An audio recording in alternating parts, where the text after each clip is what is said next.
vamos a estudiar, hermanos, hoy el Salmo 22 y va a ser la segunda parte de la predicación de la semana pasada. Como saben, estamos en el mes de los Salmos, así que esta sería la segunda parte del Salmo 22. ¿Y qué versículos vamos a ver en este Salmo 22? Bueno, vamos a estar viendo del versículo 22 al versículo 31.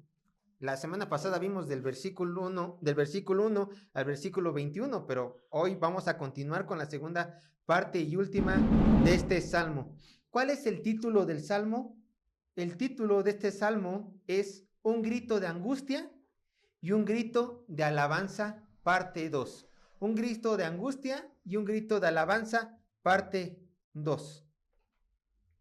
Y de manera de introducción, nosotros vimos en la predicación pasada que este salmo refleja la desesperación de un hombre que realmente se encuentra en graves problemas. Esto lo vimos en los primeros versículos, en especial porque ya sus enemigos estaban sobre él como animales. Recuerdan que menciona el salmista a sus enemigos como león, como un toro y como perros. Ya estaban sobre esta presa, sobre esta, si queremos la interpretación de Spurgeon, sobre esta gacela herida. Ya estaban sobre él y prácticamente estaba en una situación realmente desesperante.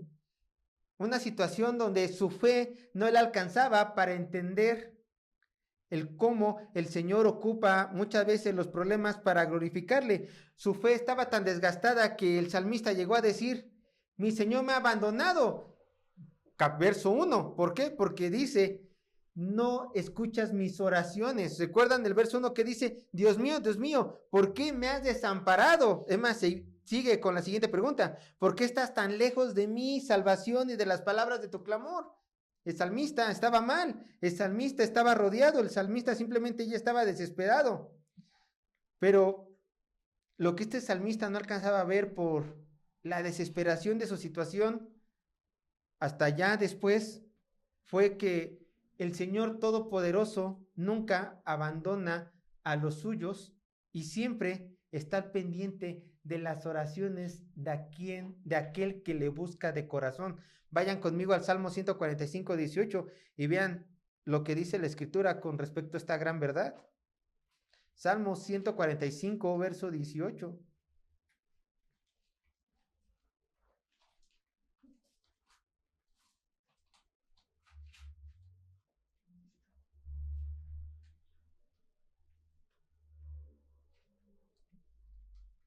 Salmo 145, verso 18, dice así la palabra de Dios. Cercano está Jehová a todos los que le invocan. Escuchen, a todos los que le invocan de veras.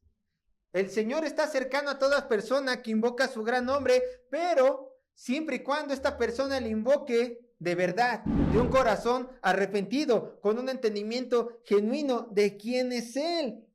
Entonces, las ideas que en un inicio tenía este salmista quedan a un lado, las desechamos. ¿Por qué? Porque entendemos que Dios escucha a todo aquel que le invoca de verdad. Bueno, y estas verdades las termina entendiendo el rey David, que es autor de este salmo. Prácticamente sería el salmista reflejado en este salmo. ¿Por qué? Porque las 3 veces que el salmista pidió ayuda al Señor, las 3 veces el salmista recibió atención de parte de nuestro Dios y recibió respuesta a sus oraciones, aunque pareciera que Dios no lo estuviera escuchando. Él terminó reconociéndolo. Quizás, Señor, no sienta que tú me escuchas, pero entiendo que tú eres todopoderoso y estás ahí para mí en medio de mis aflicciones. Eso es lo que aprendemos. Por otra parte, también vimos en los versículos anteriores que todas y cada una de estas palabras encontrándose en el Salmo 22, por lo menos que lo vimos la semana pasada, del verso 1 al 21, todas esas palabras, todas esas súplicas, toda esa desesperación es aplicable a nuestro Señor Jesucristo en el momento que se encuentra en la cruz. Es aplicable ahí, donde los padecimientos de nuestro Rey fueron más grandes, fueron más dolorosos en el Calvario. Pero, a pesar de que los primeros versículos, los primeros 21 versículos, sí hablan del sufrimiento de Cristo en la cruz y de cómo también el Señor nos ayude en medio de sufrimiento a nosotros, su iglesia. Los siguientes versículos del Salmo 22, que corresponden al verso 22 al 31, podremos ver cómo el Señor termina ayudando a los suyos, y ya aplicado a Cristo, cómo el Señor ayudó a su santo, cómo el Señor ayudó a su Cristo, a su ungido, a su Hijo, aún después de la cruz. Por eso, hoy veremos los lamentos de un hombre desesperado, lo vimos eso la semana pasada, y lo que vamos a ver hoy, la alabanza de un hombre al no apartar sus ojos de Dios. Esa es la proposición de la semana pasada y de esta. Veremos los lamentos de un hombre desesperado, lo vimos la sesión pasada, y hoy veremos la alabanza de un hombre al no apartar sus ojos de Dios. Es lo que vamos a ver el día de hoy. Y antes de ir al bosquejo, por favor, abran sus Biblias en el Salmo 22 y vamos a leer del verso 22 al 31. Lo otro ya lo leímos la semana pasada, la predicación ya está en internet. Di la introducción para que nos acordáramos un poco de qué estaba pasando, pero vean lo que dice el Salmo 22, verso 22 al 31. Dice así la palabra de Dios, que por cierto, este Salmo 22 fue escrito por el rey David, un hombre conforme al corazón de Dios. Dice así la palabra de Dios, Salmo 22, verso 22 al 31. Anunciaré tu nombre a mis hermanos, en medio de la congregación te alabaré. Los que teméis a Jehová, alabadle, glorificadle, descendencia toda de Jacob, y temerle vosotros, descendencia toda de Israel. Porque no menospreció ni abominó la aflicción del afligido, ni de él escondió su rostro, sino que cuando clamó a él, le oyó. De ti será mi alabanza en la gran congregación, mis votos pagaré delante de los que le temen. Comerán los humildes y serán saciados, alabarán a Jehová los que le buscan, vivirá vuestro corazón para siempre. Verso 27. Se acordarán y se volverán a Jehová todos los confines de la tierra, y todas las familias de las naciones adorarán delante de ti, porque de Jehová es el reino, y él regirá las naciones. Comerán y adorarán todos los poderosos de la tierra. Se postrarán delante de él todos los que descienden del polvo al polvo, aunque el que no puede conservar la vida a su propia alma. La prosperidad les servirá. Esto será contado de Jehová hasta la postrera generación. Vendrán y anunciarán su justicia a pueblo no nacido aún. Anunciarán que él hizo esto. Les presento el bosquejo del día de hoy. Punto número 1 del bosquejo que vimos la semana pasada. Un grito de angustia, verso 1 al 21. Y punto número 2 del bosquejo, que ya lo voy a subdividir. ¿Por qué les doy el bosquejo? Para que no se me pierdan y sepan de qué vamos a estar hablando. Punto número 2 del bosquejo, un grito de alabanza, verso 22 al 21, y está dividido de la siguiente manera. Subpunto A, un corazón agradecido por la respuesta de Dios. Verso 22 al 26. Subpunto A, un corazón agradecido por la respuesta de Dios. Verso 22 al 26. Subpunto B, toda carne alaba a Dios. Verso 27 y al 29. Subpunto B, toda carne alaba a Dios. Verso 27 al 29. Subpunto C, anunciando las grandezas de Dios. Verso 30 y 31. Subpunto C, anunciando las grandezas de Dios. Verso 30 y 31, y por último, subpunto D, el Mesías es exaltado en adoración. Subpunto D, el Mesías es exaltado en adoración. Antes de entrar al verso 22, quiero decirles que vamos a entrar de lleno al subpunto B, es un corazón agradecido por la respuesta de Dios. Pero antes vamos a comentar un poco lo que vimos en los versos 16 al 18. ¿Qué fue lo que vimos en los versos 16 al 18 del Salmo 22? Vimos cómo el salmista describe que se encontraba rodeado, como ya lo había mencionado, por sus enemigos, y de cómo estos ya lo tenían capturado para darle fin a su vida. Uno podría decir que las últimas palabras de un hombre antes de morir podrían ir dirigidas a su familia, a lo mejor dirigida a sus hijos, a su amado esposo o a su amada esposa, Pero ¿qué es lo que hizo este salmista? ¿O qué fue lo que hizo nuestro Señor Jesucristo en la cruz, aplicándolo a él?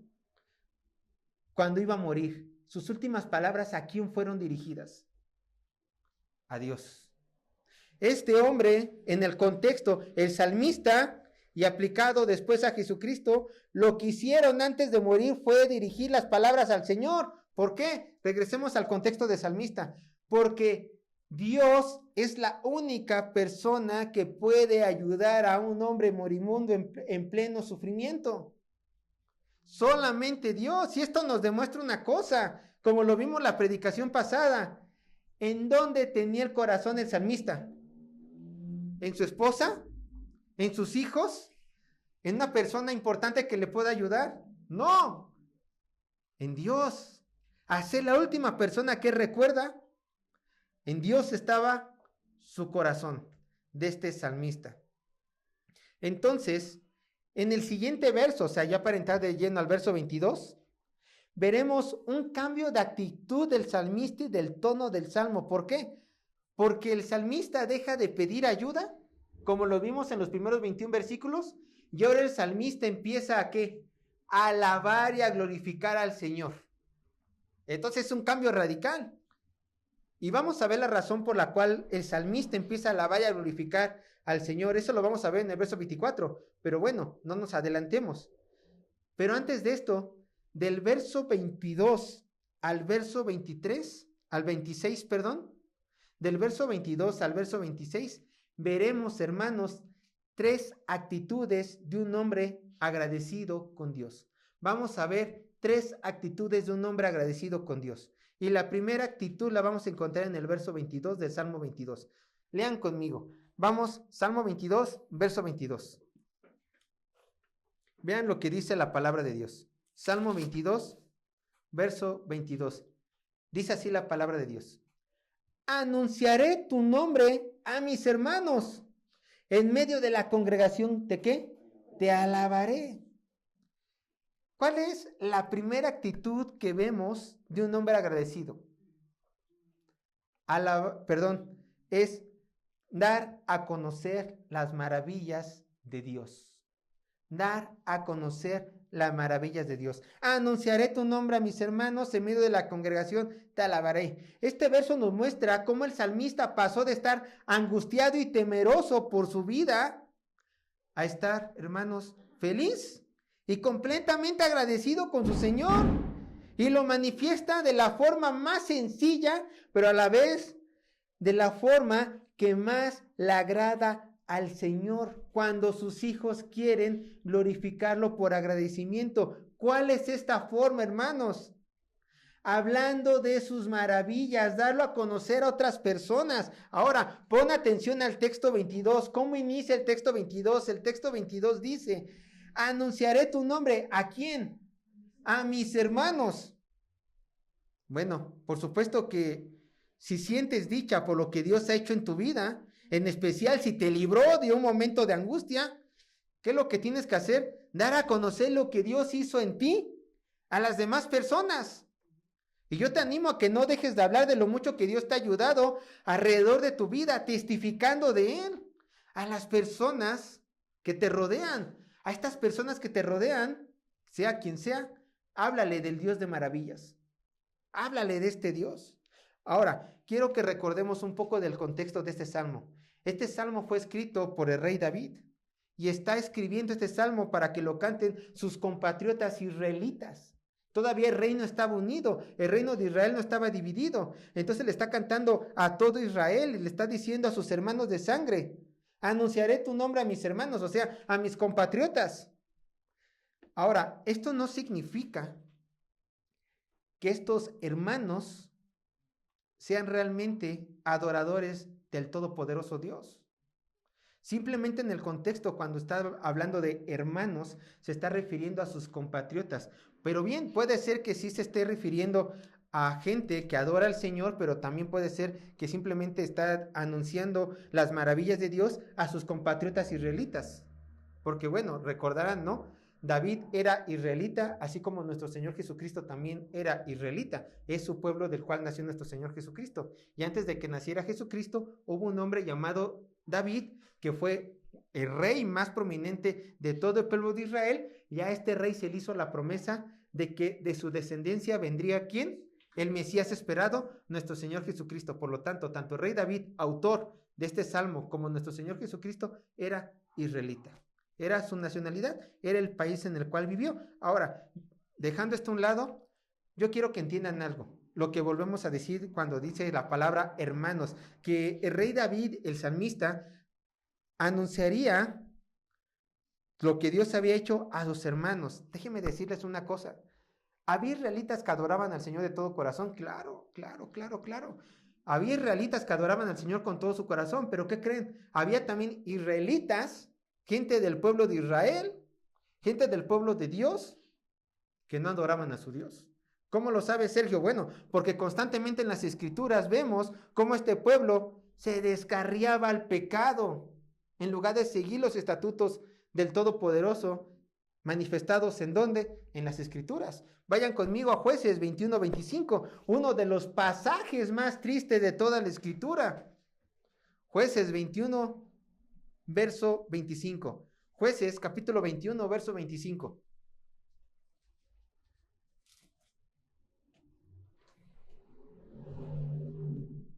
Dice así la palabra de Dios, Jueces 21-25, vean lo que dice. En estos días no había rey en Israel, cada uno hacía lo que ¿qué? Lo que bien le parecía. ¿Acaso en aquel momento no tenían la ley de Dios? Claro, ya estaba la ley de Dios, ya estaba la ley de Moisés.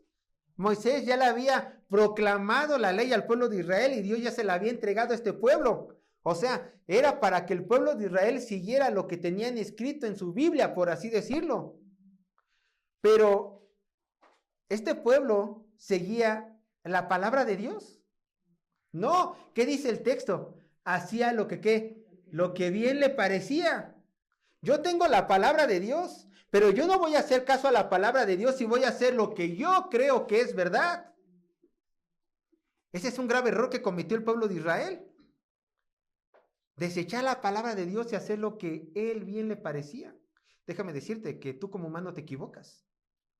En todo momento. Y si el humano hace lo que bien le parece, va a terminar llamando bueno a lo malo. Por ejemplo, la homosexualidad, por ejemplo, el aborto, por ejemplo, que te gusten los narcocorridos. Apología del delito. ¿No? Eso ocurre. A lo malo le empiezas a llamar bueno. No es malo robar. No es malo mentir si es mentirita blanca. ¿Se dan cuenta? Ahora vayan a 1 de Samuel, capítulo 8, versos 4 y 5.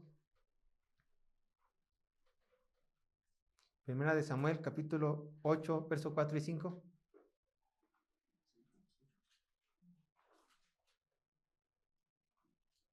Vean, un ejemplo más de cómo el pueblo de Israel se estaba despegando de su Dios cada vez más y de cómo el pueblo de Israel realmente era pecador. Y recuerden, no solamente el pueblo de Israel es pecador, sino que el pueblo de Israel es un reflejo de cómo el ser humano es realmente pecador fuera de Cristo. Ahora vean, 1 de Samuel, capítulo 8, versos 4 y 5, dice así la palabra de Dios.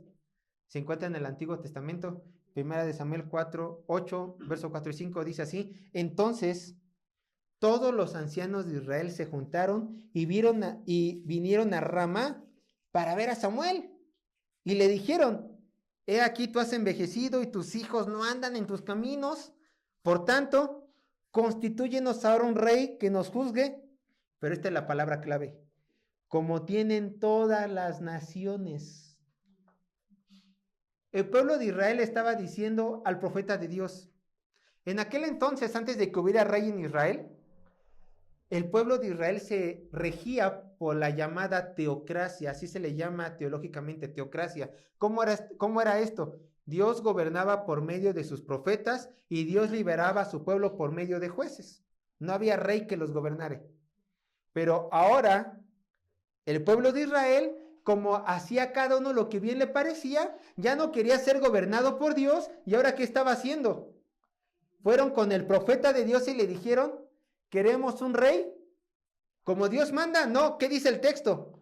Como tienen todas las naciones, como el resto de las naciones. Igualitito queremos un rey. que haga lo que Él quiera con nosotros y no lo que quiera Jehová con nosotros. Tenemos aquí un pueblo de Israel pecador, un pueblo de Israel que se apartó de la palabra de Dios. Entonces, volviendo a nuestro salmo, podemos decir que cuando el salmista dice, anunciaré tu nombre a mis hermanos, podemos entender que no todos realmente adoraban a Dios de corazón. Pero, ¿qué hacía el salmista? No le importaba. No le importaba el tipo de gente a la cual le hablaba de su Dios. El salmista estaba tan contento que simplemente, ¿qué? Hablaba y decía, ve lo que Dios ha hecho en mí. No me importa si eres creyente o no. Ve lo que Dios ha hecho en mí para que tú también te maravilles de mi Dios. Hermanos, esta tiene que ser nuestra actitud mientras seamos peregrinos en este mundo. Yo te pregunto a ti, escucha, ¿acaso Dios no ha hecho maravillas en tu vida? ¿Acaso tu Señor no te ha ayudado en situaciones de mucho dolor o de aflicción? ¿Acaso no conoces a nadie que no tenga que escuchar de lo que Dios hizo con Cristo Jesús en la cruz? Sin duda, todas las preguntas serían sí. Dios ha hecho maravillas en mi vida. Sí, Dios me ha ayudado en mis momentos de más profundo dolor y aflicción. Y sí, conozco a alguien que tiene que escuchar de Cristo Jesús. Claro. Entonces, no pierdas el tiempo y comparte lo que Dios ha hecho en tu vida por medio de Cristo Jesús. Y por supuesto, no solamente tienes que dar tu testimonio, también tienes que hablar de lo que Dios hizo en la cruz por medio de su Hijo, de cómo Cristo ganó nuestra libertad, cómo Cristo pagó nuestros pecados, cómo Cristo murió en la cruz en nuestro lugar y cómo el Señor se agradó de Cristo y ahora nosotros podemos alabar a Dios el Padre por medio del sacrificio de Cristo en la cruz. Es importante dar testimonio de Él, imitando al salmista, que cuando Dios le ayudó, ¿Él qué hizo? Habló de su Señor. Ve lo que dice Romanos capítulo 1, verso 16.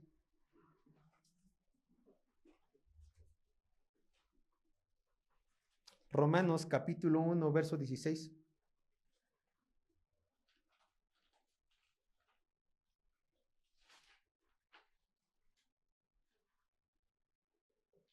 Romanos 1:16 dice, porque no me avergüenzo del evangelio, porque es poder de Dios, ¿para qué? Para salvación a todo aquel que cree, al judío primeramente y también al griego. No me avergüenzo del evangelio. ¿Cómo te puedes avergonzar tú del evangelio? ¿El evangelio es algo físico? ¿El evangelio es algo material? ¿Qué es el evangelio? El evangelio es un mensaje, es el mensaje de salvación, el mensaje de que Cristo gobierna, el mensaje de que Cristo es el único que puede salvar a los pecadores. Por eso Pablo dice, no me avergüenzo del evangelio, que es el mensaje que yo estoy hablando, porque es poder de Dios, ¿para qué? Para salvación. Ahora yo se lo leo, vean lo que dice, 2 de Corintios 6:2, y esto yo se lo leo, 2 de Corintios 6:2. Dice en la última parte, he aquí ahora el tiempo aceptable, he aquí ahora el día de salvación. Cuando Pablo predicaba, a lo mejor había personas que decían, Pablo, yo te escucho, Pablo, yo entiendo tu mensaje, pero ¿qué crees, Pablo? Tu testimonio no es tiempo para que yo lo acepte, pero ¿qué dice la Escritura? ¿Cuándo es el tiempo para que las personas acepten a Cristo? ¿Cuál es el tiempo para que tú hables de Cristo para salvación? He aquí ahora el tiempo aceptable. He aquí, ¿cuándo? Ahora. Ahora. Bueno, si quieren como nuestro expresidente Fox, hoy, pues sí, hoy, ¿no? Así decía, hoy.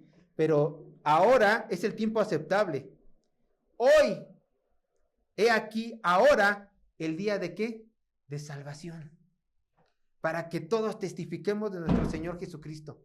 Y así la demás gente invoque su nombre. Por supuesto que, hermanos, es bueno dar testimonios de lo que Dios ha hecho en nuestra vida. Claro, yo no estoy diciendo que no. Es bueno hablarle a los inconversos de las maravillas que Dios ha hecho en nuestras vidas. Pero es infinitamente mejor hablarles del Evangelio de Cristo y de cómo Cristo puede perdonarlos de sus pecados y cómo ellos se pueden arrepentir para tener la paz con Dios. ¿Por qué?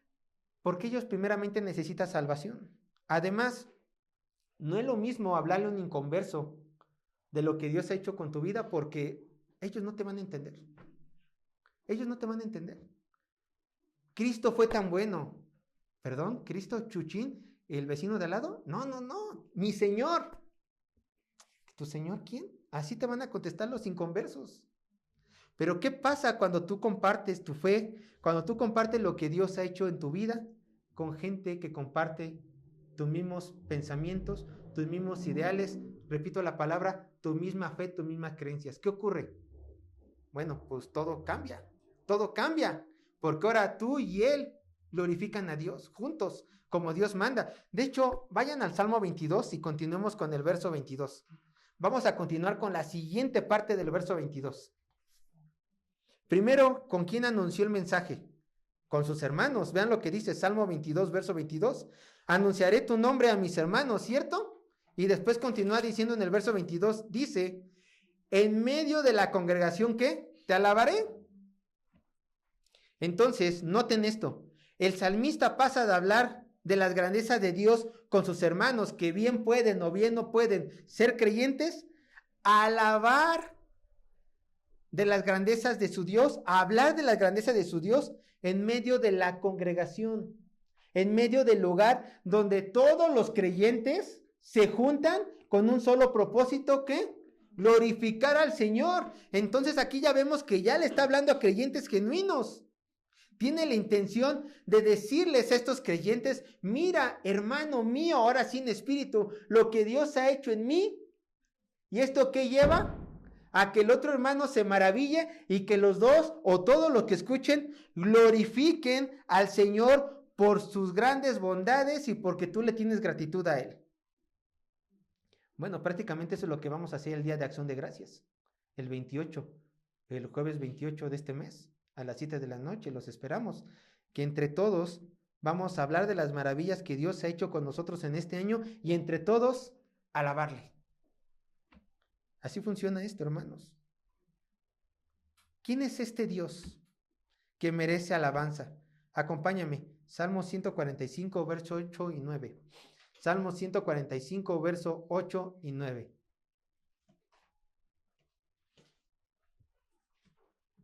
¿Quién es este Dios que merece esta alabanza?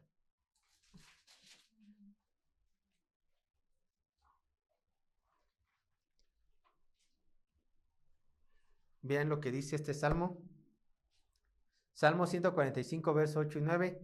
Clemente y misericordioso es quien, Jehová, lento para la ira y grande en qué, en misericordia.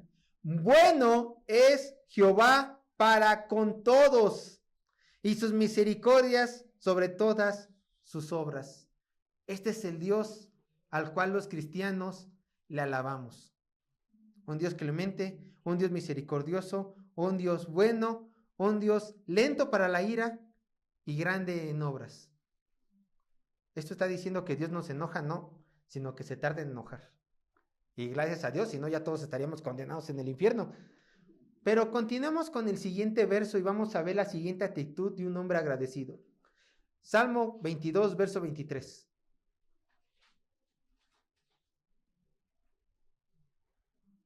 Salmo 22, verso 23. Vean lo que dice.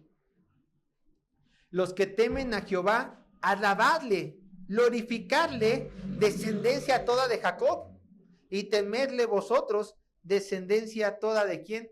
De Israel. La siguiente actitud que va a tener un corazón agradecido es temer a Dios. ¿Dios ha hecho maravillas en tu vida? Tu actitud tiene que ser ahora temerle a Él. Dice el verso, los que teméis a Jehová, ¿qué? Alabarle. Entonces, el salmista anima a alabar a Jehová a todos los que le temen y anima a Israel, o sea, toda la nación de Israel, a seguir temiendo a su Dios. Ahora, nace la pregunta, ¿por qué debemos de temerle a Dios? ¿Por qué el salmista está diciendo que debemos de temerle a Dios? Bueno, vean lo que dice Proverbios 1:7.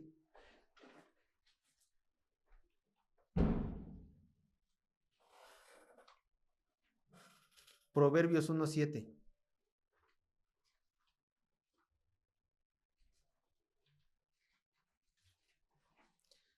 Dice así, Proverbios 1:7, dice la palabra de Dios. Escuchen. El principio de la sabiduría es el temor de Jehová. El principio de la sabiduría es el temor de Jehová. Y aquí está la respuesta del por qué debemos de temerle. Escúchame, si tú eres sabio, o escucha, o quieres ser sabio, ¿qué es ser sabio? Ser sabio de acuerdo a la palabra de Dios, y ya lo vimos con nuestro pastor Alejandro en el estudio de Proverbios, que lo vamos a volver a retomar. Ser sabio es entender, escucha, ser sabio bíblicamente es entender y aplicar, o sea, vivir la palabra de Dios en tu vida. Esto es ser sabio. Entonces, si tú eres sabio o quieres ser sabio, primero tienes que iniciar tu recorrido temiendo a Dios. Temiendo a Dios. ¿Qué es temor a Dios? Bueno, el temor a Dios se puede dividir en dos categorías. Primero, el temor a Dios es honrar al Señor por medio de tu vida a tal punto de vivir a la luz de su voluntad. Repito, honrar a Dios por medio de tu vida a tal punto de vivir a la luz de su voluntad. ¿Cómo es esto? Pues lo que te dije que es la sabiduría. Entiendes la palabra de Dios y te esfuerzas ¿en qué? En vivirla, en aplicarla. Miren, así de sencillo. Dice la Biblia, honren a tus padres. ¿Tú qué tienes que hacer? Honrar a tus padres. Dice el Señor, no adulteres, no forniques. Pues no adulteres, no forniques. O sea, no tener relaciones sexuales fuera del matrimonio. Dice el Señor, estate en tus 5 sentidos en todo momento. Ser llenos del Espíritu Santo y no ser llenos por el vino. ¿Tú qué tienes que hacer? Pues no emborracharte, no drogarte, ¿no? Estar siempre en ti. Dice la palabra de Dios, no mentirás. ¿Tú qué tienes que hacer? Mentir. Es más, lo vimos en la reflexión. Si dice que tienes que meditar en todo lo bueno, todo lo santo, ¿qué tienes que hacer? Pues meditar en todo lo bueno y todo lo santo. ¿Se dan cuenta? Eso es vivir una vida de temor a Dios. Vivir conforme a la voluntad encontrada en donde únicamente y exclusivamente en su palabra que es la Biblia. Acompáñame al Salmo 143, verso 10. Y ve lo que dice el salmista conforme a esta verdad.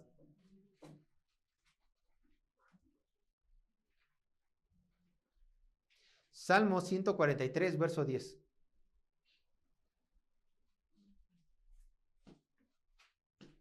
Y vean, esto es una actitud de una persona temerosa de Dios. Esta es una oración que tú puedes orar, si quieres. Son palabras que tú puedes orar. Dice, Salmo 143, versos 10. Enséñame a hacer tu voluntad. El salmista, ¿a quién le está hablando? A Dios. Dios, enséñame a hacer tu voluntad. Porque tú eres, ¿qué? Mi Dios. Tu buen espíritu me guíe a tierra de ¿qué? De rectitud. Este es un corazón que le teme a Dios. Un corazón que le pide a su Señor, Señor, yo no sé cómo vivir para ti, pero por medio de la lectura y el estudio de tu palabra, y por medio de venir los domingos a aprender de tu Biblia, enséñame tú a vivir como tú quieres que yo viva. Es un corazón temeroso de Dios. Pero, ¿se acuerdan que les dije que el temor de Dios tiene dos significados? También, ¿qué significa temer a Dios?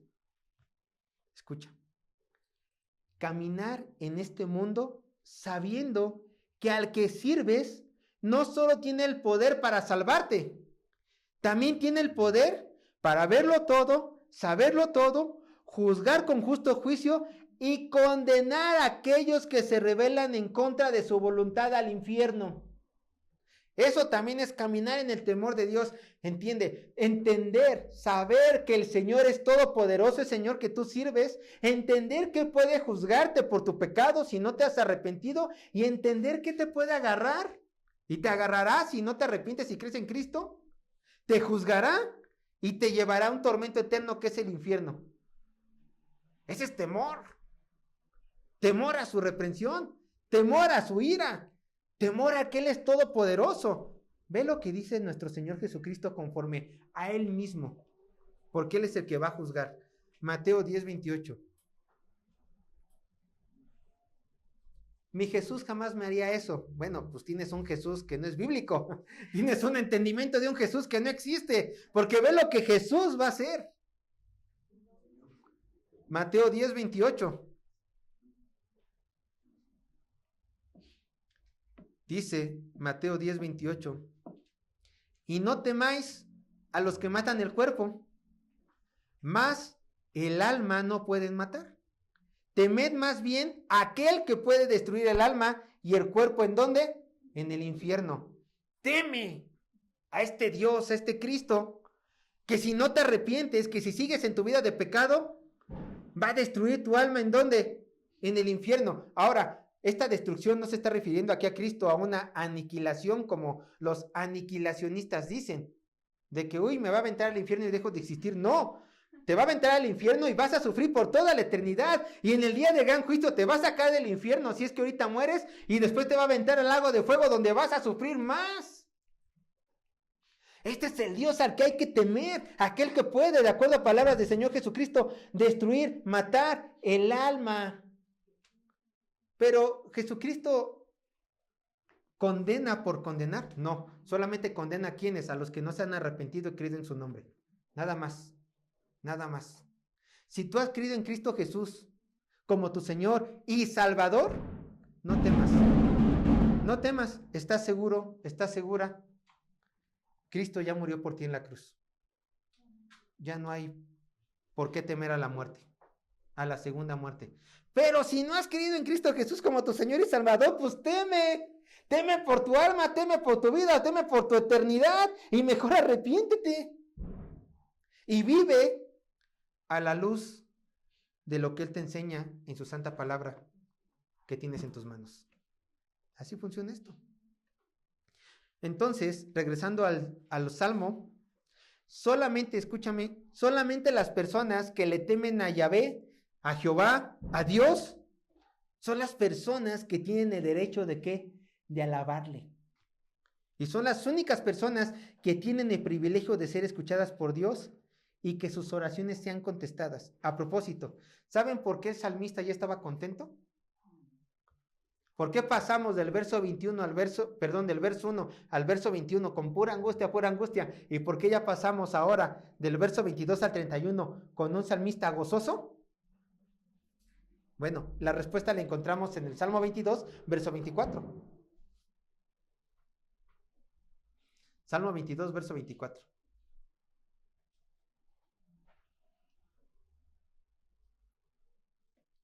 No quiero que te quedes con la idea de que nuestro Dios es un Dios malo, malo para los pecadores. Vean las bondades de nuestro Dios. Verso 24. Dice, porque no menospreció ni abominó la aflicción del afligido, ni de él escondió su rostro, sino que cuando clamó a él, ¿de qué? Le oyó. Aquí vemos el gozo del salmista, hermanos. Él estaba alabando a Dios y animando a que otras personas también le alabaran, porque el Señor escucha, de acuerdo a este texto, había escuchado su plegaria. ¿Cómo se sentía en los primeros versículos el salmista? Acompáñame, Salmo 22, verso 1 y 2. ¿Cómo se sentía ese salmista al principio? Cuando inició este cántico, cuando empezó a escribir. Ve lo que dice, Salmo 22, verso 1 y 2. Escucha. Dios mío, ¿por qué me has desamparado? ¿Por qué estás tan lejos de mi salvación y de las palabras de mi clamor? Dios mío, clamo de día y no respondes, y de noche y no hay de mí reposo. Así estaba el salmista. El salmista estaba desesperado. El salmista no escuchaba el salmista no sentía que Dios le respondía. Pues para este punto, hermanos, llegando al verso 24, dejamos atrás el dolor, dejamos atrás la duda, y el salmista confiesa y dice, Jehová me ha escuchado. Jehová me ha escuchado. Y ese es mi gozo, que Él me ha escuchado. Ahora, aquí quiero que observen dos cosas. Punto número 1, que quiero que observen de este texto. Aunque no sabemos cuánto tiempo Dios tardó en escuchar la petición del salmista, nosotros entendemos que en última instancia el tiempo para el salmista dejó de importarle. No le importó si a lo mejor tenía una angustia de unos días, semanas, meses, años. Lo que aquí está dando a entender el salmista es de que Cuando el Señor escuchó, al salmista le dejó de importar el tiempo. Ya no importa el tiempo que pasé sufriendo. Ahora mi consuelo es que el Señor ya me escuchó. Y el siguiente punto que tenemos que notar es que, escucha, en ningún momento el texto dice, te alabaré porque me ayudaste al escuchar mi clamor. ¿Eso dice el texto? Te alabaré porque me escuchaste escuchar, te alabaré porque me ayudaste al escuchar mi clamor. No dice eso el texto. Escucha, el texto dice claramente, no menospreció ni abominó la aflicción del afligido, ni de él escondió su rostro, sino que cuando clamó a él, ¿qué pasó? Le oyó. Es decir, quizás el Señor bien pudo ayudar en ese momento al salmista al escuchar su petición, o bien pudo el Señor no ayudarle al salmista en ese momento. Pero si este es el caso, que Dios no ayudó al salmista en ese momento, Dios sí fortaleció la fe de este salmista. A tal punto que dice, me basta y me sobra el saber que mi Dios ya me ha escuchado, porque sé que en cualquier momento vendrá la ayuda. De ese tamaño tiene que ser nuestra fe. No alabar a Dios porque me escuchó y ya vi que me ayudó. ¿Qué pasa si el Señor solamente te escucha y dice, cuando yo sepa el momento te ayudaré? ¿Seguirás alabándolo?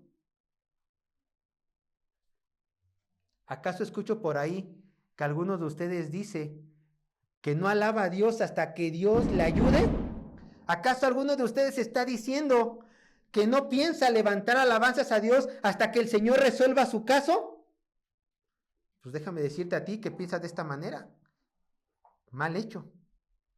Si este es tu pensar, que solamente tienes que alabar a Dios cuando Él te ayude, déjame decirte que tienes que entender tú que tu fe es pequeña y que más bien estás en los caminos de Cristo, no para alabarle, ni para glorificarle, sino para recibir un favor de Él, para que te dé lo que tú quieres.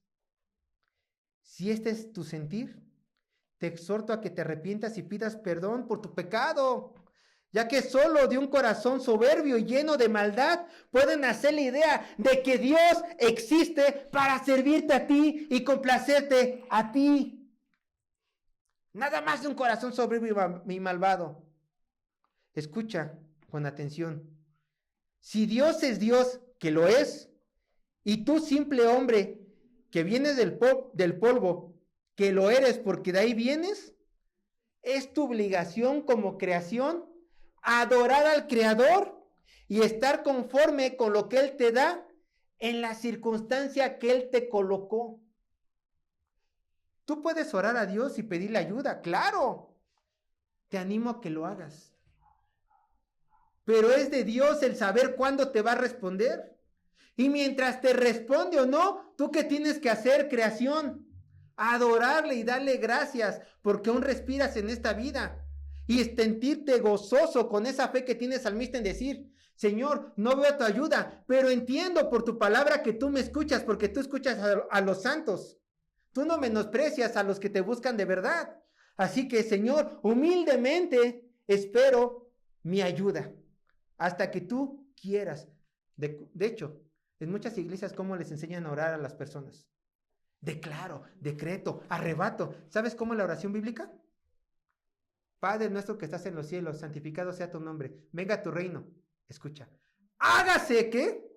Tu voluntad en la tierra como en el cielo. Si estás proclamando que se haga la voluntad de Dios en la tierra como en el cielo, ¿no es mejor que Dios haga su voluntad en tu vida? No arrebates. ¿Quién eres tú? No declares. ¿Qué poder tienes? No exijas a Dios porque tú vienes del polvo. Mejor humildemente diga, hágase tu voluntad, Dios, en mi vida. Si tengo que esperar, dame fuerzas para esperar. Si te place contestarme en este momento mañana, gloria a tu nombre, prepárame para tu pronta respuesta. ¿Se dan cuenta? Si así nos enseñó a orar a Jesús, ¿de dónde salió el otro de arrebatar? De ideas de hombres. de mal entendimiento de la palabra de Dios.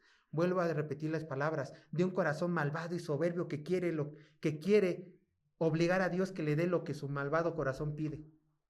No es así, no es así. Tú estás aquí para servir a Dios, no para que Dios te sirva a ti. Y si el Señor nos da el privilegio de pedirle es, si quieres, si te place, aquí está tu siervo, aquí está tu sierva.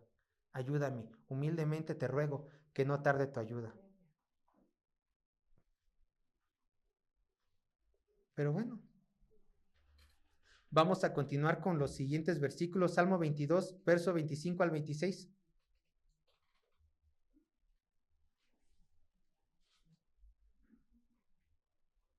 Vean lo que dice Salmo 22, verso 25 y 26. De ti será mi alabanza en la gran congregación. Mis votos pagaré delante de los que le temen.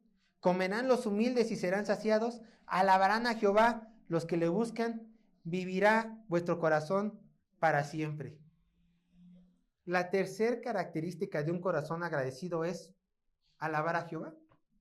Alabar a Jehová.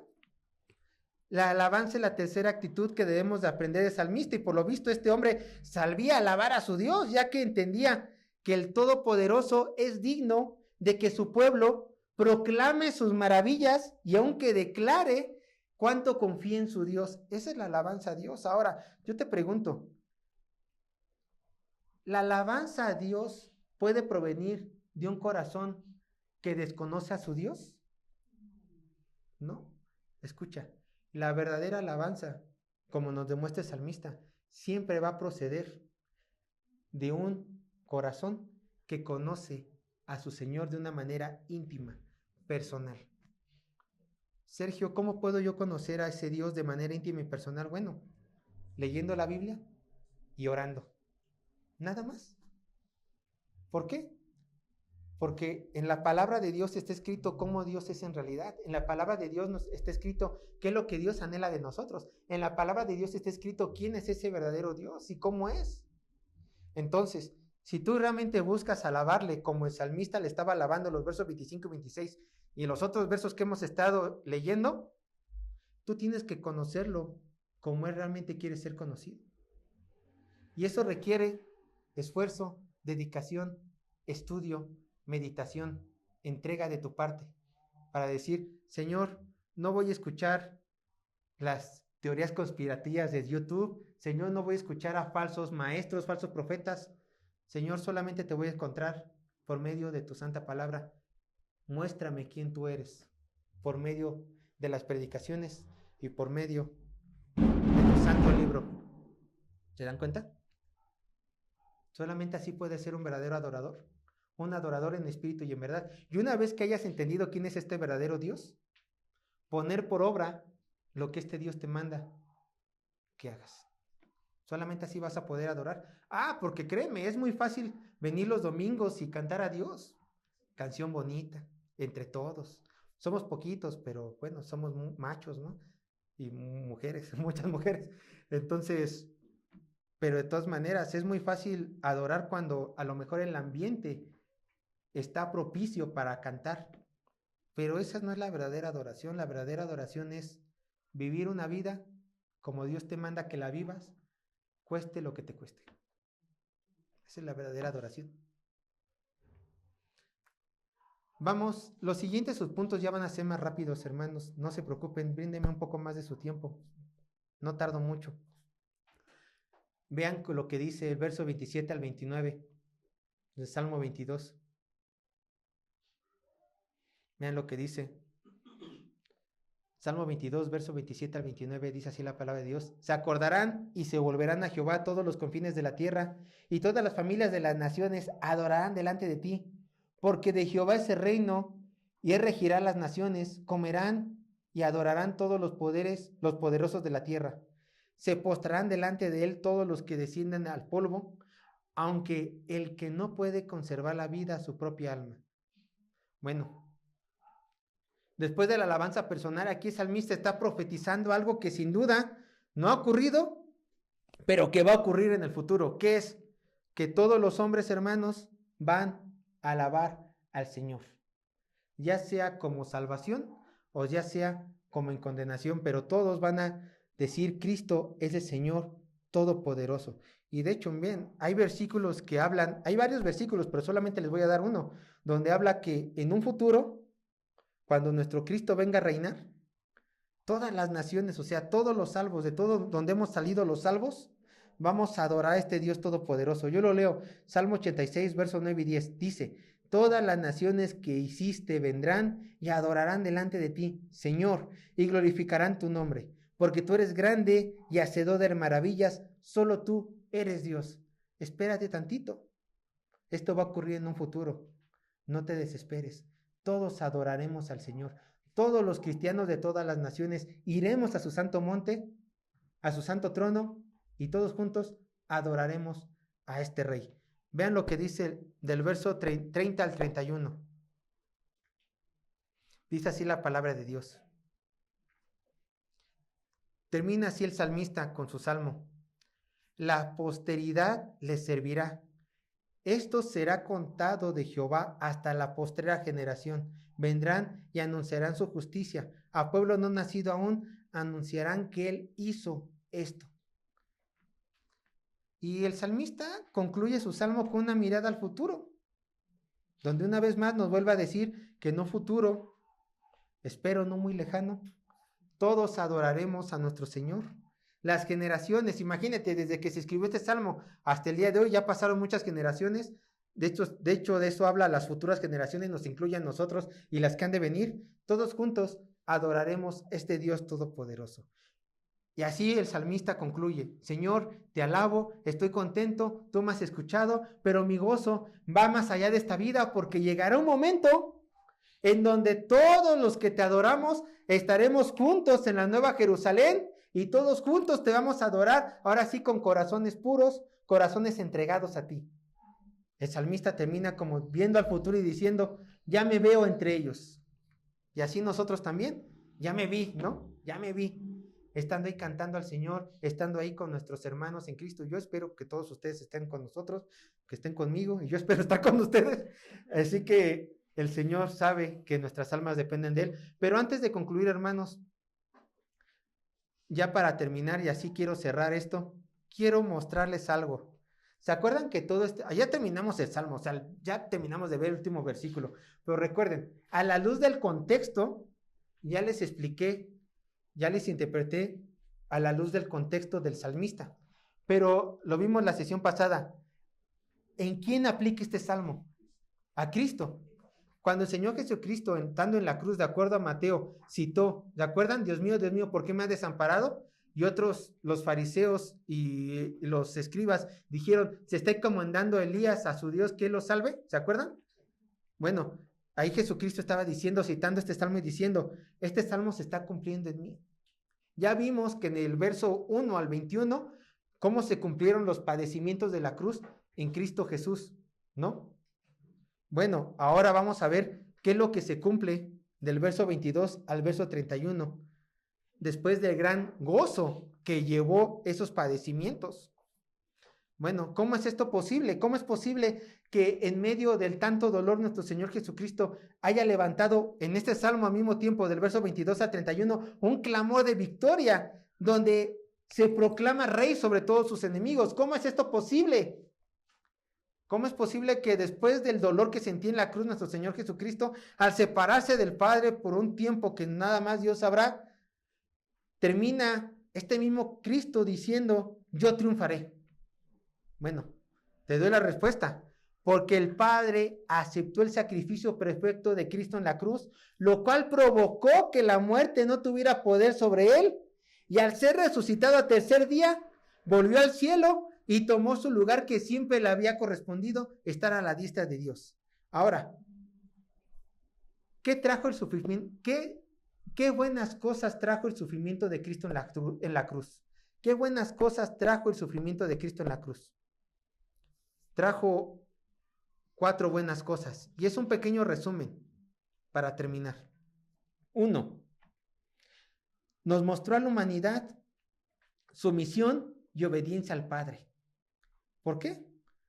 Porque Jesucristo vino a obedecer al Padre, a cumplir perfectamente la ley.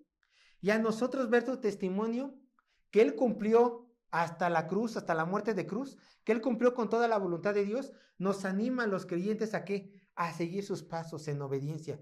¿Es cierto que solamente Cristo va a cumplir perfectamente la voluntad de Dios? Claro, porque Cristo es Dios mismo. Pero nosotros como hijos de Dios y como salvos, como iglesia, tenemos que esforzarnos a seguir los pasos de nuestro Maestro. Él pisa en este lugar, ¿nosotros qué tenemos que hacer? Pisar en este lugar. Él salta esa piedra, ¿nosotros qué tenemos que hacer? Saltar esa piedra, seguir a Cristo, seguir a Cristo. Entonces, Él nos vino a mostrar una vida de obediencia, la cual tenemos que seguir. 2. Cristo triunfó sobre sus enemigos. Cuando Cristo murió en la cruz, muchos dicen, especialmente los adoradores de la Santa Muerte, ah, mi niña bonita venció a tu Cristo en la cruz, porque lo mató, la muerte lo ganó. Bueno, pero olvidan otros pasajes que dice que Jesucristo al resucitar venció a quién, a la muerte. Y después olvidan que en Apocalipsis dice que la bestia, el falso profeta, Satanás y la muerte van a ser echados en el lago de fuego que arde por toda la eternidad. Entonces, realmente, ¿quién ganó a quién? Con todos sus seguidores, exacto. ¿Quién ganó a quién? Cristo sobre la muerte. Es más, ni siquiera la muerte le ganó a la muerte, porque a los 3 días que resucitó, en la lucha de la UFC, cuando tú tienes a alguien bien agarrado con la llamada llave de mataleones, pues tú ya lo agarraste y ya no se te suelta, ¿no? Tanto así que él tiene que pedir tiempo y ya se acaba la lucha, ganó el que hizo la mejor llave. Si la muerte hubiera hecho su mejor jugada, si la muerte hubiera tenido siquiera el poder, hubiera tenido a Cristo en la tumba hasta el día de hoy. ¿Pero qué creen? No le ganó. ¿Y qué creen? ¿Por qué Jesucristo estuvo 3 días, por así decirlo, bajó al Seol, muerto? Porque el espíritu el cuerpo estaba en reposo, ¿no? El cuerpo ya no tenía el espíritu, pero dice las escrituras que nuestro Señor Jesucristo bajó a los infiernos para proclamar su victoria a los demonios, a los espíritus encarcelados, diciendo, ya gané yo y ya me voy a mi Padre. 3, recuerden, son 4, no desesperen. 3, Jesús es coronado como Rey de Reyes y Señor de Señores. Cuando Cristo obedeció perfectamente al Padre, el Padre le dijo, te voy a colocar a ti sobre toda la creación y serás llamado Rey de Reyes y Señor de Señores y todos se tendrán que postrar ante ti. No es que le dio un nuevo título a Cristo, es que simplemente Cristo volvió a tener el título que ya tenía, a la derecha del Padre. Entonces, ¿hay alguien superior a Cristo? Nadie. ¿Hay alguien más fuerte que Cristo? Nadie. Y por último, 4, beneficio que tuvimos a que Cristo estuvo en padecimiento en la cruz, a que Cristo sufrió por nosotros. Escucha, Cristo nos compró por medio de sangre. Cristo te compró a ti y a mí. Este es un beneficio que nosotros tenemos. No solamente tenemos a Cristo como Rey, no solamente tenemos a Cristo triunfando sobre sus enemigos, no solamente tenemos a Cristo como ejemplo de obediencia, sino que Cristo en la cruz nos compró a ti y a mí. Te explico rápidamente. Tú eres pecador. La paga del pecado es muerte. Tú tenías que morir. Indefinidamente tú tenías que morir. Pero lejos de que Cristo te matara a ti, lejos de que Dios te matara a ti, te condenara al infierno, Cristo dio un paso adelante y dijo, yo voy a morir por tu lugar. Voy a morir por el lugar de toda persona que cree en mí. Entonces tú, cuando le das tu vida a Cristo, le das tu imperfección a Cristo, Cristo muere en tu lugar y Él, viviendo la vida perfecta, te da su vida perfecta a ti. Y te compró a precio de sangre si es que has creído en Él.